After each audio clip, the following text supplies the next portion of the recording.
Welcome to ज़ोरिया academy. मैं हूं अमरिंदर। तो दोस्तों, आज एशियंट हिस्ट्री के एक इम्पॉर्टेंट टॉपिक हड़प्पा सभ्यता से संबंधित हम कुछ क्वेश्चंस को करने वाले हैं। ये टॉपिक बहुत ही ज़्यादा इम्पॉर्टेंट है क्योंकि इससे बहुत सारे क्वेश्चंस पूछे जाते हैं और पहले भी बहुत ज़्यादा क्वेश्चंस पूछे गए हैं और आने वाले एग्ज़ाम्स में तो पूछे ही जाएंगे। तो ये वीडियो आपके लिए बहुत ही ज़्यादा इम्पोर्टेंट भी है। तो इस वीडियो में हम क्वेश्चंस को बिल्कुल भी रटेंगे नहीं और सभी क्वेश्चंस को अच्छे से समझते हुए आगे बढ़ेंगे। वीडियो को स्टार्ट करते हैं और अपने क्लास की ओर आगे बढ़ते हैं। क्वेश्चन नंबर 1 में दिया गया है, निम्न में सिंधु घाटी सभ्यता का सर्वाधिक उपयुक्त नाम क्या है। तो सबसे पहले जो यहाँ पे क्वेश्चन में ही दिया गया है सिंधु घाटी सभ्यता, तो जान लेते हैं कि इस सभ्यता का नाम सिंधु घाटी सभ्यता ही क्यों पड़ा। कुछ और भी नाम हो सकता था, लेकिन सिंधु घाटी सभ्यता ही क्यों नाम पड़ा इस सभ्यता का। तो आप देखेंगे कि जो हड़प्पा सभ्यता के स्थल हैं, जैसे हड़प्पा, मोहनजोदाड़ो, चहुंदड़ो, कोट दीजी, ये जो शुरुआत में मिले स्थल थे, ये सब के सब सिंधु नदी के आसपास के क्षेत्र में ही मिले थे। उसी के क्षेत्र में मिलने के कारण इसे सिंधु घाटी सभ्यता कहा गया। मैंने आपको अपने पर्वत वाली वीडियो में बताया था कि दो पर्वतों के बीच का जो क्षेत्र होता है उसे घाटी कहते हैं, और सिंधु नदी जो घाटी है वहाँ पर इन स्थलों पर प्राप्त होने के कारण इस सभ्यता का नाम सिंधु घाटी सभ्यता पड़ा। अब क्वेश्चन के अकॉर्डिंग देखते हैं कि सबसे उपयुक्त नाम पूछा है, तो इसका जो सबसे उपयुक्त नाम होगा वो होगा ऑप्शन नंबर सी, हड़प्पा सभ्यता। ये जो नाम है ये सबसे उपयुक्त नाम है सिंधु घाटी सभ्यता का। अब हड़प्पा सभ्यता जो नाम था ये किस आधार पर रखा गया। हड़प्पा स्थल जो था ये स्थल सबसे पहले प्राप्त हुआ और इसी आधार पर इतिहासकारों ने हड़प्पा सभ्यता नाम रखा सिंधु घाटी सभ्यता का। अब इसको जानने के लिए मैं आप सबको 1921 में ले चलता हूँ। 1921 में इस अज्ञात सभ्यता को खोजने का अगर श्रेय की बात करूँ मैं, तो आप जैसा कि देख रहे होंगे ये हैं दयाराम साहनी, इनको जाता है। दयाराम साहनी ने 1921 में सबसे पहले हड़प्पा सभ्यता की खोज की थी और इनके साथ में थे पुरातत्विक विभाग के महानिदेशक जॉन मार्शल। अब क्वेश्चन यहाँ से भी बनता है कि हड़प्पा सभ्यता को खोजने का श्रेय किसे जाता है, तो आपका राइट आंसर होगा दयाराम साहनी को। तो दोस्तों आगे बढ़ते हैं अपने नेक्स्ट क्वेश्चन की ओर। क्वेश्चन नंबर 2 है, हड़प्पा सभ्यता के संपूर्ण क्षेत्र का जो आकार है वो किस प्रकार का था। ऑप्शन दिया गया है वर्गाकार, आयताकार, त्रिभुजाकार या गोलाकार। तो इसका जो राइट आंसर होगा वो होगा ऑप्शन नंबर सी, त्रिभुजाकार। ट्रायंगल शेप की जो थी वो हड़प्पा सभ्यता थी। अब इसका मतलब ये नहीं है कि वो पूरी तरह से ट्रायंगल शेप में थी, नहीं। आप जैसा कि देखेंगे ये है हड़प्पा सभ्यता। अब ये पूरी तरह से कोई ट्रायंगल शेप में नहीं है, हाँ, लेकिन थोड़ा थोड़ा जो इसका क्षेत्र है वो आप देखेंगे ये है ब्राउन जो क्षेत्र है, ये ब्राउन का जितना भी एरिया है ये है हड़प्पा सभ्यता का, ये गुजरात से होते हुए ये। तो ये थोड़ा बहुत आपको त्रिभुजाकार सी मिलती जुलती दिखेगी, लेकिन ये पूरी तरह से त्रिभुजाकार नहीं थी। हाँ, अब देखते हैं इसमें कौन कौन से स्थल हैं।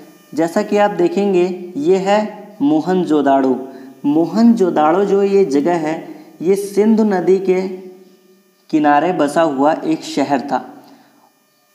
और आप देखेंगे ये है हड़प्पा जो कि सबसे पहले खोजा गया स्थल था हड़प्पा, और रावी नदी गई हुई है। आप देखेंगे कि ये है रावी नदी के पास में जो बसा हुआ स्थल है वो था हड़प्पा सभ्यता, वो रावी नदी के तट पर बसा हुआ है। आगे राखीगढ़ी दिया गया है, धौलावीरा जो कि गुजरात में है, सुरकोटदा भी यहीं पर है, जहाँ से घोड़े के हड्डियों के प्रमाण मिले हैं। तो दोस्तों ये थी हड़प्पा सभ्यता। अब देखते हैं कि हड़प्पा सभ्यता का जो विस्तार है वो कहाँ तक था। दोस्तों हमने ये तो देख लिया कि ये सभ्यता कहाँ तक फैली हुई थी और ये त्रिभुजाकार शेप बनाती है। अब देखते हैं कि ये भारत के और किन किन राज्यों में फैली हुई थी। जैसा कि आप देखेंगे, बलूचिस्तान, सिंध, पंजाब, हरियाणा, उत्तर प्रदेश, जम्मू कश्मीर, राजस्थान, गुजरात, महाराष्ट्र, यहाँ इन क्षेत्रों तक ये सभ्यता फैली हुई थी। सिंधु घाटी सभ्यता कहाँ तक विस्तृत थी? आपको बताना है कि सिंधु घाटी सभ्यता का जो विस्तार क्षेत्र था वो कहाँ तक फैला हुआ था। तो आप देखेंगे ऑप्शन में दिया गया है, option number A Punjab, Delhi, Jammu Kashmir, option B है राजस्थान, बिहार, बंगाल, उड़ीसा, और ऑप्शन नंबर सी है पंजाब, राजस्थान, गुजरात, उड़ीसा और बंगाल, और ऑप्शन नंबर डी में दिया गया है पंजाब, राजस्थान, गुजरात, उत्तर प्रदेश, हरियाणा, सिंध और बलूचिस्तान। तो इसका जो राइट आंसर होगा वो होगा option number D, Punjab, Rajasthan, Gujarat, Haryana, Uttar Pradesh, Balochistan, Sindh. जैसा कि आपने देखा था ये यहाँ तक फैली हुई थी हड़प्पा सभ्यता, और उड़ीसा, बंगाल जो यहाँ पे दिया गया है इस वजह से ये ऑप्शन गलत हो जाते हैं। क्वेश्चन नंबर 4 में दिया गया है हड़प्पा संस्कृति निम्न में से किस काल से संबंधित मानी जाती है? प्रस्तर युग यानी पाषाण काल, ताम्र युग यानी ताम्रकाल, ऑप्शन नंबर सी है, थोड़ा सा यहाँ पे प्रॉब्लम हुई है, ऑप्शन नंबर सी है ये कांस्य युगीन, और ऑप्शन नंबर डी है ये लौह युगीन। तो इसका जो राइट आंसर होगा वो होगा ऑप्शन नंबर सी, कांस्य युगीन। हड़प्पा सभ्यता के जो लोग थे ईरान और अफ़गानिस्तान से टीन मंगाया करते थे और कालीबंगा से इनको तांबा मिल जाता था। तो ये तांबा और टीन मिला करके क्या बनाया करते थे? कांसा बनाया करते थे। ये मिश्र धातु जो थी वो कांसा बनाया करते थे हड़प्पा सभ्यता के लोग। तो आप देख सकते हैं ये कितना ज़्यादा टेक्नोलॉजी बेस्ड सभ्यता थी। ये वो रास्ता था जहाँ से हड़प्पा सभ्यता के लोग व्यापार किया करते थे। क्वेश्चन नंबर 5 है मोहनजोदड़ो से प्राप्त विशाल स्नानागार के लिए जल की पूर्ति कहाँ से होती थी? ऑप्शन है नहर से, तालाब से, झीलों से या कुओं से। तो इसका जो राइट आंसर होगा वो होगा ऑप्शन नंबर डी, कुओं से। जैसा कि आप देखेंगे कि जो मोहनजोदड़ो में एक बहुत ही बड़ा विशाल स्नानागार प्राप्त हुआ है। जैसा कि आप देख रहे होंगे ये विशाल स्नानागार में कुओं से जल की पूर्ति हुआ करती थी। ये था वो विशाल स्नानागार जो 900 स्क्वायर फीट था, जो कि बहुत ही बड़ा स्नानागार था। आगे और डिटेल में समझते हैं इसको। ये था स्नानागार। इसमें देखते हैं कि किस प्रकार से इसमें पानी आता था और किस प्रकार से इसमें से पानी निकाला जाता था। तो आप देखेंगे कि ये जो विशाल स्नानागार जो मोहनजोदड़ो से मिला है इसमें 12 मीटर लंबाई और 7 मीटर का ये चौड़ा था और 3 मीटर नीचे गहरा था। तो आप देखेंगे कि ये कितना बड़ा था, बहुत ही विशाल स्नानागार था। जैसा कि आप देख रहे होंगे वीडियो में, ये था मोहनजोदड़ो का स्नानागार और इसमें जल की पूर्ति के लिए कुएं का निर्माण किया गया था। इस कुएं से इसमें पानी भरा जाता था और ये जो नालियाँ थी यहाँ से पानी को निकाल दिया जाता था। अगर वो पानी ख़राब हो जाता था तो उसको इस नाली के माध्यम से निकाल दिया जाता था। तो दोस्तों आशा करता हूँ आपको ये समझ आ गया होगा और नेक्स्ट टाइम जब भी ये क्वेश्चन आपके एग्ज़ाम्स में आएगा तो आप गलत नहीं करेंगे। क्वेश्चन नंबर 6 में दिया गया है लोहे के प्रयोग से किस युग के लोग अपरिचित थे?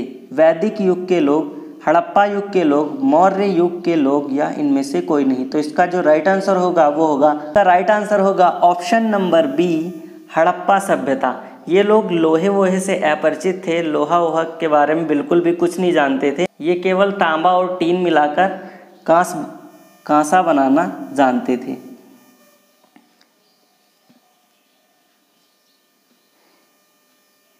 आगे बढ़ते हैं नेक्स्ट क्वेश्चन की ओर।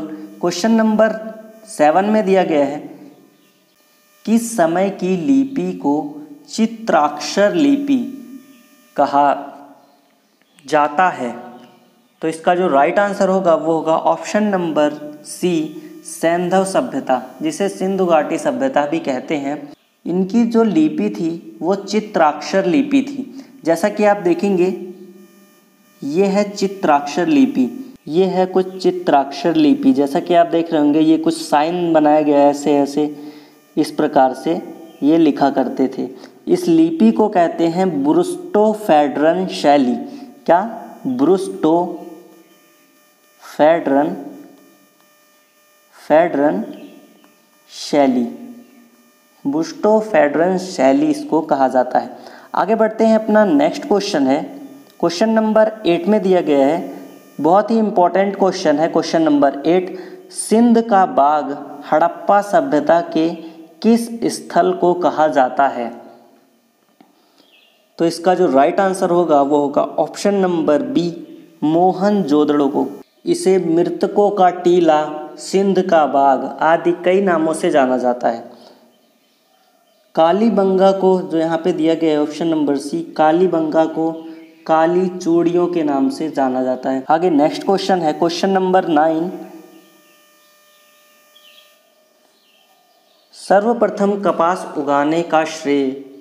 क्वेश्चन नंबर 9 है, सर्वप्रथम कपास उगाने का श्रेय किसे दिया जाता है? तो इसका जो राइट आंसर होगा वो होगा ऑप्शन नंबर सी, सैंधव सभ्यता को। आगे बढ़ते हैं नेक्स्ट क्वेश्चन की ओर। क्वेश्चन नंबर 10 में दिया गया है, भारत में कृषि का प्राचीनतम साक्ष्य कहाँ से मिलता है? हड़प्पा, मेहरगढ़, सरायनहर या ब्रुजहोम। तो इसका जो राइट आंसर होगा वो होगा ऑप्शन नंबर बी, मेहरगढ़ से। मेहरगढ़ से सर्वप्रथम कृषि के साक्ष्य मिले हैं। क्वेश्चन नंबर 11 में दिया गया है, आलमगीर किस नदी के तट पर स्थित है? आलमगीर जो स्थल है ये हड़प्पा का स्थल है और ये पश्चिमी उत्तर प्रदेश, वर्तमान में मेरठ में स्थित है। तो आपको बताना है कि जो आलमगीर है ये किस नदी के तट पर स्थित है। रावी नदी, सिंधु नदी, ऑप्शन नंबर सी है सतलज नदी या हिंडन नदी। तो इसका जो राइट आंसर होगा वो होगा ऑप्शन नंबर डी, हिंडन नदी के तट पर आलमगीरपुर स्थित है। तो अब देखते हैं कुछ हड़प्पा स्थल हैं, जैसा कि आप देख रहे होंगे कुछ प्रमुख स्थल हैं। जैसा कि उत्तर में दिया गया है सबसे उत्तरी हड़प्पा स्थल, ये कई बार पूछा गया है कि सबसे उत्तरी हड़प्पा स्थल कौन सा है, सबसे पूर्वी हड़प्पा स्थल कौन सा है। तो आज इसको सारा क्लियर कर लेते हैं। जैसा कि आप देखेंगे कि जो सबसे उत्तरी हड़प्पा स्थल है वो है मांडा और ये कश्मीर में पड़ता है और ये है चिनाब नदी के तट पर। और सबसे दक्षिणी जो स्थल है वो है महाराष्ट्र में। महाराष्ट्र में है दैमाबाद। दैमाबाद जो है ये गोदावरी नदी के तट पर पड़ता है। उसके बाद पूछता है कभी कभी कि सबसे पूर्वी स्थल भी, तो पूर्वी स्थल आप याद कर लीजिए आलमगीरपुर, ये मेरठ में है उत्तर प्रदेश, हिंडन नदी के तट पर, यह भी हमने पढ़ा। और जो सबसे पश्चिमी स्थल है वो है सुतकांगेडोर, बलूचिस्तान में स्थित है दश्क नदी के तट पर। तो ये आपको याद रखना है, ये काफ़ी ज़्यादा इम्पोर्टेंट है, ये डायग्राम आप बना लीजिए। तो आगे बढ़ते हैं, सुरकोटदा किस लिए प्रसिद्ध है? आपको बताना है कि जो सुरकोटदा है वो किस कारण से प्रसिद्ध है। तो इसका जो राइट आंसर होगा वो होगा ऑप्शन नंबर बी, घोड़े की हड्डियों के अवशेष के लिए। हड़प्पा सभ्यता के जो लोग थे वो घोड़े से अपरिचित थे, उनको घोड़े का कोई भी ज्ञान नहीं था। लेकिन एक ही स्थल है सुरकोटदा जहाँ से घोड़े के हड्डियों के अवशेष प्राप्त हुए हैं। तो ये एक्सेप्शन केस है और ये आपको याद रखना है। आगे बढ़ते हैं, नेक्स्ट क्वेश्चन है क्वेश्चन नंबर 13, मोहनजोदड़ो की सबसे बड़ी इमारत निम्न में से कौन सी है? स्नानागार, अन्नागार, ईंटों से बना सभा भवन या इनमें से कोई नहीं। तो आपको बताना है कि इनमें से कौन सी इमारत है जो सबसे बड़ी इमारत है मोहनजोदड़ो में। तो इसका जो राइट आंसर होगा वो होगा ऑप्शन नंबर बी, अन्नागार। जैसा कि आप देख रहे होंगे कि जो अन्न भंडार था, अन्न का भंडार, वो मोहनजोदड़ो में एक बहुत ही बड़ी इमारत थी, उसमें किया जाता था। मोहनजोदड़ो में स्नानागार तो था ही, लेकिन उसके साथ साथ एक विशाल इमारत थी जिसे भंडागार या अन्नागार कहते हैं। इसमें क्या होता था कि सारा जो राशन होता था, सारा अनाज इसमें जमा होता था। जैसा कि आप देख रहे होंगे ये बहुत बड़ी इमारत थी मोहनजोदड़ो में, और इसमें पूरे वर्ष का राशन रखा जाता था, जिसमें अन्न की सारी चीज़ें होती थी। आगे बढ़ते हैं नेक्स्ट क्वेश्चन की ओर। सैंधव निवासियों का प्रिय पशु निम्न में से कौन सा था। तो इसका जो राइट आंसर होगा वो होगा ऑप्शन नंबर सी, सांड। सांड की ये पूजा करते थे, इसलिए ये इनका सबसे ज़्यादा प्रिय पशु था। आगे बढ़ते हैं नेक्स्ट क्वेश्चन की ओर। क्वेश्चन नंबर 15 है, हड़प्पा सभ्यता के अंतर्गत हल से जोते गए खेतों का साक्ष्य कहाँ से मिलता है। तो इसका जो राइट आंसर होगा वो होगा ऑप्शन नंबर डी, कालीबंगा, जो कि राजस्थान में स्थित है। वहाँ से हड़प्पा सभ्यता के जोते हुए खेतों के प्रमाण मिलते हैं। लोथल जो यहाँ पे दिया गया है, लोथल ये गुजरात में स्थित है। गुजरात में स्थित है लोथल। लोथल में क्या था, तो लोथल में था गोदीवाड़ा। गोदीवाड़ा जिसे बंदरगाह कहते हैं, पोर्ट, इनका जो बंदरगाह था वो था लोथल में। बनावली दिया गया है ऑप्शन नंबर सी में। बनावली जो है ये हरियाणा राज्य में पड़ता है, जो कि हड़प्पा की एक बहुत ही अच्छी साइट है। आगे बढ़ते हैं नेक्स्ट क्वेश्चन की ओर। क्वेश्चन नंबर 16 में दिया गया है, सर्वप्रथम स्वास्तिक चिन्ह के अवशेष कहाँ से प्राप्त हुए हैं। ऋग्वैदिक सभ्यता से, उत्तर वैदिक सभ्यता से, हड़प्पा सभ्यता से, मौर्य काल से। तो इसका जो राइट आंसर होगा वो होगा हड़प्पा सभ्यता से। दोस्तों ये स्वास्तिक का चिन्ह जब कोई हमारे घरों में शुभ कार्य होता है तब हम इसको बनाते हैं। तो आपको जानकर आश्चर्य होगा कि ये जो स्वास्तिक का चिन्ह है ये कितना पुराना है। ये हड़प्पा काल का है। हड़प्पा काल में इस प्रकार के स्वास्तिक चिन्ह हमें मिले हैं। तो आप देखिए कि जो स्वास्तिक है वो कितना ज़्यादा पुराना है। आगे आप देखेंगे कि जो हड़प्पा सभ्यता से वास्तविक जो स्वास्तिक प्राप्त हुए हैं वो किस प्रकार से दिखते हैं। मैंने कुछ यहाँ पे फोटो ली हैं। ये स्वास्तिक की इमेज है जो कि हड़प्पा स्थल से प्राप्त हुई थी। तो दोस्तों ये थे आज के क्वेश्चंस। आप बताना आपको वीडियो कैसी लगी, और आप हमारे चैनल पे नए हैं तो प्लीज़ चैनल को सब्सक्राइब कीजिएगा, जिससे कि आने वाली सभी वीडियोस की नोटिफिकेशन आप तक पहुँचे। जय हिंद, जय भारत दोस्तों।